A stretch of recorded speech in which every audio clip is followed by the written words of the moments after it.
Are you vaxxed? One shot in. I'm half a vaxxy because I didn't want to do it. Okay. I was just holding out. Okay. Fake cards. And then, Bro, can I say one thing? They had the health inspector come to the cellar, right? Just the health inspectors just go around the cellar. He's like checking napkins and shit like that, and like, bottles of bleach, making sure they have everything. And Chrissy just walks up and he goes, "Hey, what do you do here?" And then he's like, "I'm the health inspector." He goes, "I got vax cards for $300 if you need them." the health inspector went like this. He was like, "Oh, I know." Liz texted me from the cellar. She's like, "You fucking idiot." I was like, "I'm kidding, but for real."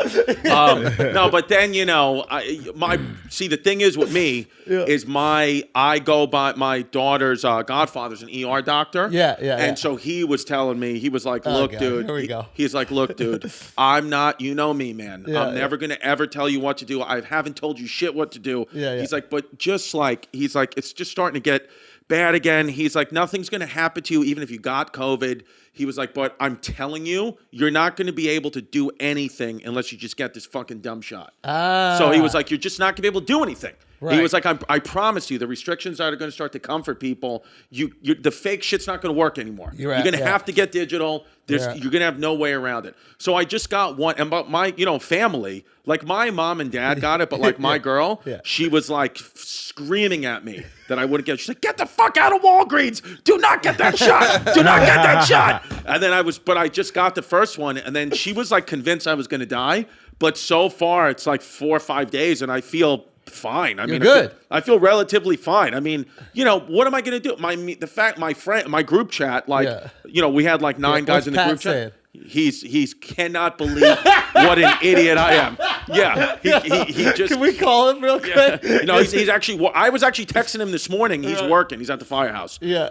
So he's. His buddy Pat is a fucking legend. Yeah, dude. He cannot believe that I got it. My friends are furious that I got it, but what am I going to... Because you're leaning in, right? Like, you moved to Staten Island. Like, you're going all in. Like, I've retreated. Yeah, dude. Yeah.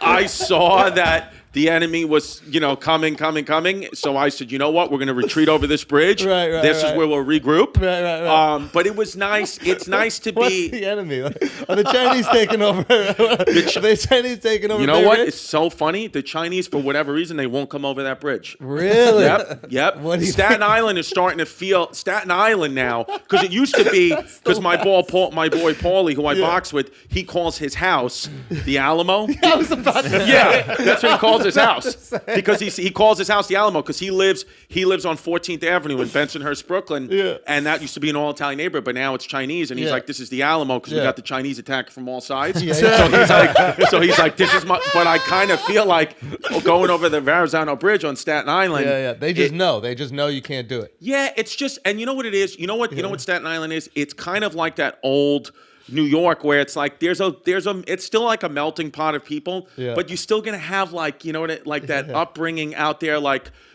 Most of the wives don't work, even during like when you go into neighborhoods now in New York, even before the... Let me tell you what Staten Island is. This is the first way you described it. Most of the wives don't work. Yes. It's just a lot, though. It's just like the way Staten No, Island. and you know what? Maybe now with the pandemic, fine, but like before the pandemic, like you go down the street at Staten Island, on a fucking Monday, Tuesday, Wednesday at 10 a.m., there's nobody there because everybody's at work. But you go to these other neighborhoods, it's like everyone's on a laptop sitting in a coffee shop. There's no coffee shops on Staten Island. It's like, what do you fucking mean? It's like, it's just Greek diners and, Starbucks and shit. But everybody, for the most part, is at work, which I like. Like, I'm the gay one that I have like a career in entertainment. I want to make like a podcast studio in my garage. Like, but the guys will come over and do it, I have to hire They'll build it for you. Oh, 100%. But when I hired people to paint my house, paint the interior of my house, and the guys were like abusing me the whole time to my girl and family, even my little daughters. They were like, "You can't paint the house, guy." And I was like, "No, I can, but I just want it to be done right." He's like, and then one of the guys like said to Jasmine, she was like, "Can you paint? You should paint the house." She was like, "I would paint the house, but he wants, to pay for us to paint the house." And he's like, "Man," he goes, "They don't make them like they used to anymore, huh?" And then he was like, "What do you do?" And I was like, I do comedy. And he was like, yeah, I never heard of you. And I was like, yeah, no, I know. I was like, I have like a younger crowd. And then he calls his like son or nephew, whatever, who was 24 years old. He goes, what's your name? I said, Chris Distefano. He goes, you ever hear of him? And the kid goes, no. And on speakerphone, I was like, all right, well, fuck it. I mean, I'm not for everybody, I guess. But look, dude, I think But the move is successful. You're happy down there. I am. Well, I mean, listen, I can't. The thing is like, I was telling him before he came in, it's like, once you have kids, like, your just priorities got to change. Yeah. It's like, I can't listen to some of our peers, in the West Village talking to me about the economy and the vaccine, and I'm like, dude, you have 6 roommates. I don't know what you're fucking talking about, dude. Like, are you even in society? I got to put my kids through school. The Verrazano Bridge is effectively my wall. So I have it up. So I'm just like, I have to keep my kids safe and all that. And look, dude, I think most parents, we're just like, we look at the world a little differently, where it's like, okay, look, I'm going to get the vaccine. I'm not going to give it to my kid. I'm not going to but I figured as a parent, if they're going to make me eventually give it to my kid, I at least got to get it first and just, see what happens. What was the celebration like in Staten Island when the medal count moved to the U.S.'s favor? So when we took out China. I would say 39-38 on the final day. Listen, I'll tell you what. It was big, but it wasn't as big as when Italy won the World Cup. Wow. So that's what won the Euro Cup, I meant to say. When Italy won the Euro Cup, Staten Island will celebrate Italian victories more than they'll celebrate United States victories. But when they won that Euro Cup, holy shit. It was crazy over there. Oh, this is interesting. So didn't Italians quote unquote steal pasta from the Chinese? Yeah, that's what they say, macaroni, spaghetti, yeah. Now, is it possible the Chinese are just coming to take it back?